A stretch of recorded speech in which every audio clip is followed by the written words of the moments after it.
Hello friends, कैसे हैं आप लोग। आशा करता हूं आप लोग अच्छे होंगे। दोस्तों, आज के इस वीडियो में मैं आपको बताने वाला हूं कि यदि आपने आधार कार्ड के अंदर कोई भी डेटा को अपडेट करवाया है, जैसे कि name, date of birth, gender, mobile number, email address, biometric update जैसे कि फ़ोटो, फिंगरप्रिंट, आइरिस।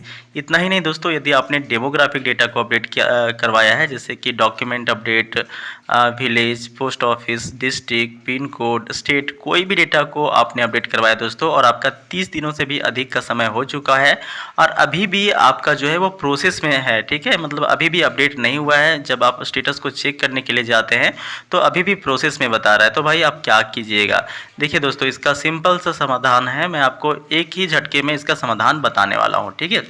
देखिए, इसके लिए सबसे पहले आपको अपना मोबाइल स्क्रीन के ऊपर आ जाना है और किसी भी एक ब्राउज़र को ओपन कर लेना है, ठीक है। तो मैंने यहाँ पे क्रोम ब्राउज़र को ओपन कर लिया है दोस्तों। उसके बाद आपको टाइप करना है SSUP, ठीक है। क्या टाइप करिएगा दोस्तों, तो SSUP आपको टाइप करना है। जैसा कि दोस्तों आप स्क्रीन के ऊपर देख भी पा रहे होंगे, मैंने SSUP को टाइप कर दिया है। उसके बाद आपको इसे सर्च कर लेना है, ठीक है। सर्च करने के बाद आपको पहले नंबर पे आधार कार्ड का ऑफिशियल वेबसाइट देखने को मिल जाता है, जो कि है ssup.uidai.gov.in, ठीक है भाई। आपको इसके ऊपर क्लिक कर देना है। जैसे आप क्लिक करिएगा, आपको आधार कार्ड के ऑफिशियल पेज के ऊपर रीडायरेक्ट कर दिया जाता है। अब आपको सिंपली स्क्रॉल करते हुए नीचे आ जाना है। नीचे आने के साथ में दोस्तों आपको कई सारे ऑप्शंस देखने को मिलेंगे, जिसमें से आपको एक ऑप्शन यहाँ पे देखने को मिल जाता है फाइल अ कंप्लेंट का, ठीक है। क्या देखने को मिलेगा, फाइल अ कंप्लेंट का। अब भाई आपको जो है वो फाइल अ कंप्लेंट के ऊपर क्लिक कर देना है, ठीक है। देख सकते हैं फाइल अ कंप्लेंट का ऑप्शन है, इसके ऊपर क्लिक कर देना है। अब जैसे यहाँ पे क्लिक करिएगा ना, तो यहाँ पे देखिए एक नया पेज आपके स्क्रीन के ऊपर आपको देखने को मिलेगा। यहाँ पे कह रहा है इंटर नेम, तो सिंपली आपको यहाँ पे अपना नाम डालना है, जिस प्रकार से आपका नाम आधार कार्ड के अंदर है, ठीक है। उसके बाद दूसरा में कह रहा है कि इंटर मोबाइल नंबर, तो भाई यहाँ पे आपको अपना मोबाइल नंबर को इंटर कर देना है, ठीक है। जो आपका आधार कार्ड के साथ में मोबाइल नंबर रजिस्टर है, वही मोबाइल नंबर को आप इंटर यहाँ पे करें।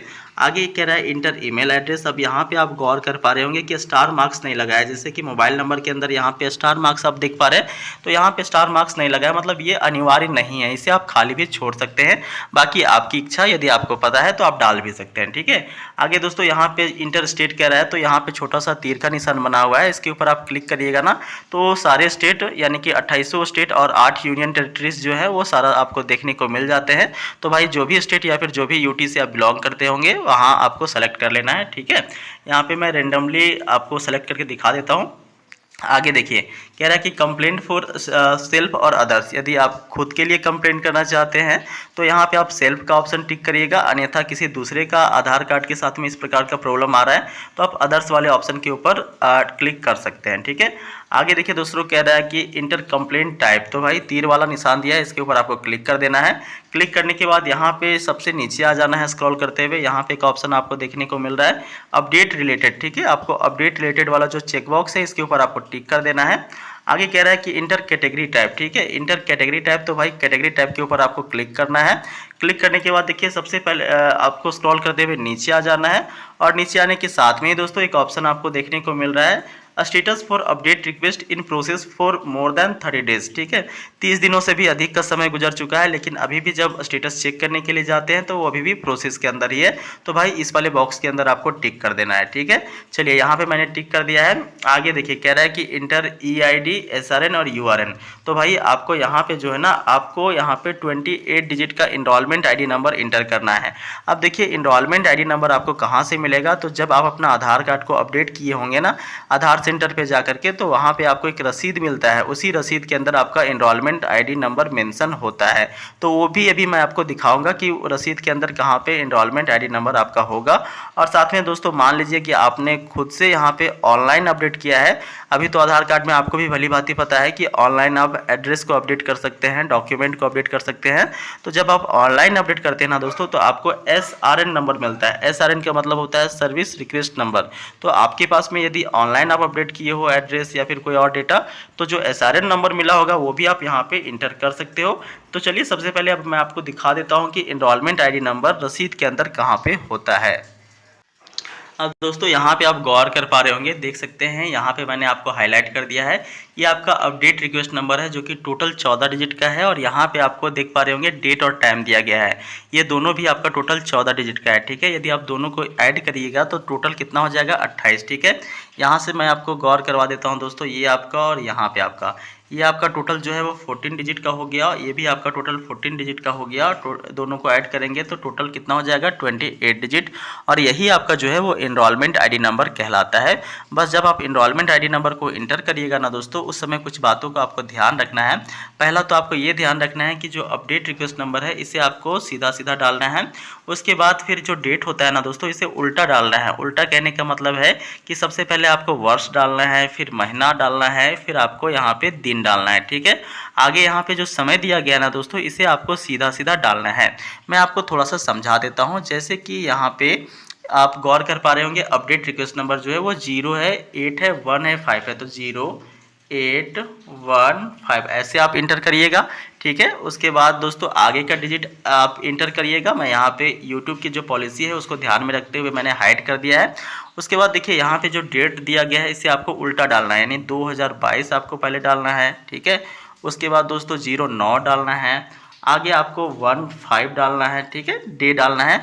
और फिर यहाँ पे जो समय दिया गया है, समय को आप एज इट इज़ डाल देंगे, ठीक है। इस प्रकार से टोटल आपका 28 डिजिट हो जाएगा। अब भाई यहाँ पे जैसे आप इनरोलमेंट आईडी नंबर को इंटर करिएगा ना, उसके बाद आपको नीचे आ जाना है। नीचे आने के साथ में ही यहाँ पे कह रहा है view details and upload document if any, आपको इसके ऊपर क्लिक कर लेना है। जैसे आप क्लिक करिएगा ना दोस्तों, तो यहाँ पे देखिए आपको फाइल सेलेक्ट करने के लिए कहा जाएगा। तो जहाँ पे भी आप डॉक्यूमेंट रखे होंगे, अब यहाँ पे कौन सा डॉक्यूमेंट देना है, तो वही आपको रसीद दे देना है, ठीक है, जो रसीद आपको आधार सेंटर की तरफ से मिला होगा, ठीक है। और अगर वो भी नहीं होगा दोस्तों, तो आपको अपना आधार कार्ड ही यहाँ पे अपलोड कर देना है। जैसे ही आप अपलोड करिएगा तो जो ये 0% दिख रहा है ना, ये ऑटोमेटिकली आपका 100% हो जाएगा। और फिर देखिए नीचे में एक बड़ा सा बॉक्स बना हुआ है दोस्तों, यहाँ पे आपको इंटर कर देना है कि my Aadhaar update request is more than 30 days. यहाँ पे अगर इंग्लिश में आप नहीं लिख सकते हैं तो बस आपको सिंपल में लिख देना है कि मेरा जो आधार है अपडेट किए हुए 30 दिनों से भी ज़्यादा का समय हो चुका है, लेकिन फिर भी अपडेट नहीं हुआ है।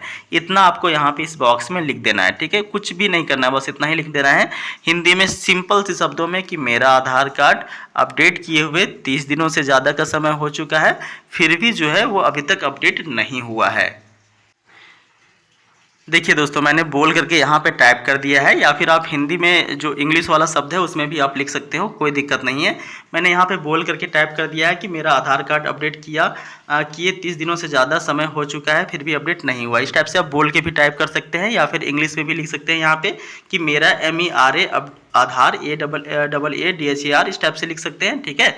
उसके बाद दोस्तों इतना लिखने के बाद यहाँ पे जो आपको कैप्चा दिया गया है, इस कैप्चा को आप यहाँ पे इंटर कर लें। और इंटर करने के बाद दोस्तों सिंपली आपको नेक्स्ट वाला बटन जो है वो यहाँ पे इनेबल हो जाएगा, ठीक है। उसके बाद आपको नेक्स्ट वाला बटन के ऊपर क्लिक कर देना है। जैसे आप क्लिक करिएगा ना, तो आपको एक SRN नंबर मिलेगा, यानी सर्विस रिक्वेस्ट नंबर मिलेगा। उस SRN नंबर को यहाँ पे आपको नोट कर लेना है। और नोट करने के बाद दोस्तों कहीं कॉपी पे आप उसको लिख लीजिएगा, वो आपके लिए बेहतर होगा। देखिए जैसे ही आप यहाँ पे कंप्लेंट को रजिस्टर करवा देते हैं ना दोस्तों, उसके बाद आपका 48 घंटों के भीतर आपका जो प्रॉब्लम है वो रिजॉल्व हो जाता है। देखिए मैक्सिमम मैं आपको बता रहा हूँ कि 48 घंटे के भीतर रिजॉल्व हो जाता है, और आपका अब जो अपडेट है वो होने की संभावनाएं बढ़ जाती है। फिर भी दोस्तों आप जो है ना अपना स्टेटस भी चेक कर सकते हैं कि आपका जो कंप्लेंट है वो कहाँ तक पहुँचा है। इसके लिए आपको बैक आ जाना है, और साथ में देखिए एक ऑप्शन यहाँ पर आपको देखने को मिल रहा होगा, चेक कंप्लेंट स्टेटस, ठीक है। आपको इसके ऊपर क्लिक कर देना है। भाई जैसे आप क्लिक करिएगा ना, तो यहाँ पे कह रहा है कि इंटर SRN, तो जो आप नेक्स्ट वाला बटन पे क्लिक करके आपको जो SRN नंबर मिला था वही SRN नंबर को यहाँ पे इंटर करना है। फिर आपको कैप्चा को इंटर करना है और फिर सबमिट वाला बटन के ऊपर क्लिक कर देना है, ठीक है। सबमिट वाले बटन पे क्लिक करिएगा तो आपका जो है वो स्टेटस शो हो जाएगा, जो आपने कंप्लेंट किया है उसका स्टेटस शो हो जाएगा। और देखिए दोस्तों मैं आपको एक बात क्लियर करना चाहता हूँ कि आप एक बार कंप्लेंट कर देते हैं ना अपनी तरफ से, तो इसके मैक्सिमम संभावनाएं होती है कि 48 घंटे में आपका जो प्रॉब्लम है वो रिजॉल्व हो जाता है। फिर भी अगर थोड़ा सा वक्त लगता है दोस्तों, तो थोड़ा सा आपको एटलीस्ट वेट कर लेनी है, ठीक है, जब तक कि आपका कंप्लेंट का स्टेटस आपको देखने को ना मिले, ठीक है। तो आशा करता हूँ दोस्तों यहाँ से आपको सब कुछ यहाँ क्लियर हो गया होगा। फिर भी इसके रिगार्डिंग कोई भी समस्या हो या फिर किसी भी प्रकार का प्रश्न हो या फिर सुझाव हो तो कमेंट बॉक्स में ज़रूर बताएं। बाकी दोस्तों मिलते हैं अगले वीडियो में, तब तक वीडियो पूरा देखने के लिए बहुत बहुत धन्यवाद।